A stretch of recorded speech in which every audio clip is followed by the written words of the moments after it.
पूरा बिहार शर्मसार हुआ जाकर के। एक संवैधानिक पर बैठा हुआ राज्य का मुखिया माननीय मुख्यमंत्री जो है जाकर इस तरह का बिहार विधानसभा बयान देते जाकर इससे बिहार की छवि धूमिल होती है, बिहार शर्मसार होता है। नीतीश कुमार ने आज माफ़ी भी मांगा है आप लोगों के सामने, लगता कोई है आप किसी लोगों का गर्दन काट ले और कोई किसी को मार दे और कहे कि हम माफ़ी मांग रहे हैं जाकर के। नमस्कार, आप लाइव स्ट्रीम्स देख रहे हैं। मैं हूं आपके साथ रोहित वर्मा।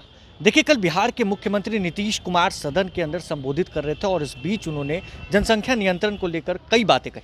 हमारे साथ बात करने के लिए बीजेपी के वरिष्ठ नेता और पूर्व मंत्री प्रेम कुमार जी हैं। किस तरीके से आप देख रहे हैं, चूँकि आप लोग लगातार सवाल भी खड़े कर रहे हैं, आपकी महिला एमएलसी फूट फूट कर रोड भी रही है, आप किस तरीके से देख रहे हैं? उनका बयान जो है काफ़ी दुर्भाग्यपूर्ण जा करके जी और हम लोगों ने मांग किया है उस बयान से पूरा बिहार शर्मसार हुआ जा करके। एक संवैधानिक पर बैठा हुआ राज्य का मुखिया माननीय मुख्यमंत्री जो है जाकर इस तरह का बिहार विधानसभा बयान देते जाकर इससे बिहार की छवि धूमिल होती है, बिहार शर्मसार होता है।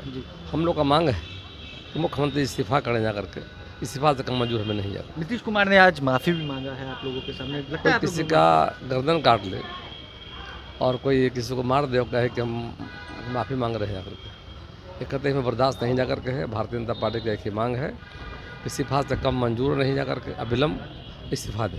आरक्षण के दायरे को बढ़ाने की मांग कैबिनेट में पास हुई है, इसको किस तरीके से? भारतीय जनता पार्टी का शुरू से था ही मतलब जी हम जब सरकार में आए हैं, जी जब 77 में जनता पार्टी की सरकार जब बनी थी बिहार में, जी उस समय भी हम लोगों ने सरकारी नौकरियों में, उस समय जननायक कर्पूरी जी मुख्यमंत्री हुआ करते थे, उस समय भी हम लोगों ने और कैलाश पति मिश्र जी हमारे जो नेता थे, वित्त मंत्री हुआ करते थे और जनसंघ शामिल जनता पार्टी में थी, और उस समय भी हमने सरकारी नौकरियों में बिहार के पिछड़े वर्ग के लोगों को सरकारी नौकरी आरक्षण देने का काम किया था।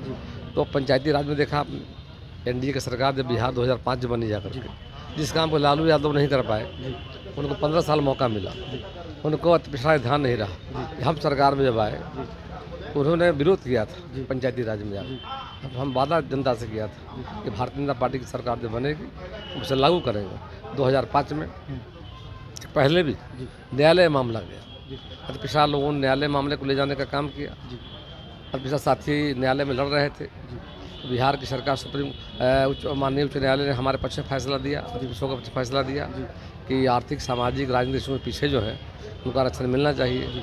तब उन्होंने कहा कि सुप्रीम कोर्ट चले गए। हम समय का इंतजार देख रहे थे। 2005 में हमारी सरकार बनी तो आपने देखा कि हमने सरकार की पंचायती राज्य में निकाय के चुनाव में हमने 20% आरक्षण देने का बिहार पहला राज्य एक उदाहरण बना जा करके, एकल पदों पर हमने दिया जा करके। तो सरकार में जब हम आए, आप देखा कि क्या नाम है अपना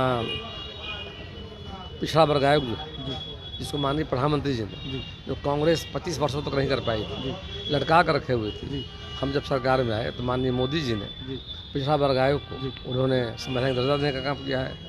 जो देश में बड़ी ऐसी जातियाँ हैं जो आज़ादी के बाद विकास पिछड़ गए थे, उन सबको उन्होंने रोहिणी आयोग कमीशन बनाया है, वो सर्वे कर रहा है ताकि आने वाले समय में पंडित दीनदयाल उपाध्याय जी का सपना था कि समाज के अंतिम पावदान पर जो बैठे लोग हैं उनको समाज की मुख्य धारा में कैसे जोड़ा जाए, उनका कैसे विकास हो, उसकी चिंता भारतीय जनता पार्टी कर रही है। इसीलिए हम जब सरकार में हैं, हम आरक्षण के पक्षधर जा करके हैं। आरक्षण जो कल प्रस्ताव जो कैबिनेट में आया है वो भारतीय जनता पार्टी का प्रस्ताव था।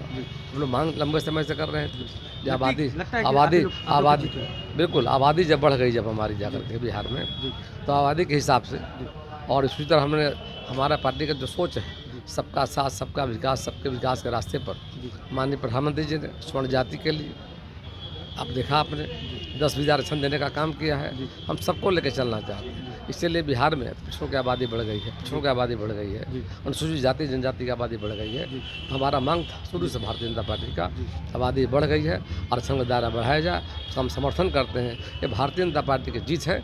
हम लोग जीते हैं अपनी लड़ाई में जा करके। उसमें नीतीश कुमार हमारे बल पर सरकार में थे, हमारी संख्या विधायकों की ज़्यादा हुआ करती थी और हम संख्या ज़्यादा होने के बाद मुख्यमंत्री बनाए थे। जनगणना सर्वे का भी फैसला जो आया है, हम सरकार में रहते भर में कैबिनेट से पारित कराने का काम किया था। सारा का सर आज भारतीय जनता पार्टी को जाती है। सारा जो अभी मामला जो आया आरक्षण का जो मामला है, तो भारतीय जनता पार्टी की जीत हुई है। चलिए, तो साफ तौर से बीजेपी की जीत हुई है। हमारे साथ पूर्व मंत्री और बीजेपी के विधायक प्रेम कुमार मौजूद थे, जिन्होंने साफ तौर से बीजेपी पर क्रेडिट ले लिया है। अब देखिए जिस तरीके से आरक्षण को लेकर कल मुख्यमंत्री नीतीश कुमार ने कैबिनेट की मीटिंग बुलाई, कैबिनेट की मीटिंग में मुहर लग गया। जनसंख्या नियंत्रण को लेकर जिस तरीके से मुख्यमंत्री बात कर रहे थे तो उस पर माफ़ अब तक बीजेपी ने नहीं किया है। हालांकि मुख्यमंत्री नीतीश कुमार ने सबके सामने माफ़ी मांगी। बहरहाल इस कमेंट बस इतना ही। अगर आपने अब तक लाइव सिटीज़ को सब्सक्राइब नहीं किया है, जल्द से जल्द लाइव सिटीज़ को सब्सक्राइब कर ले। धन्यवाद।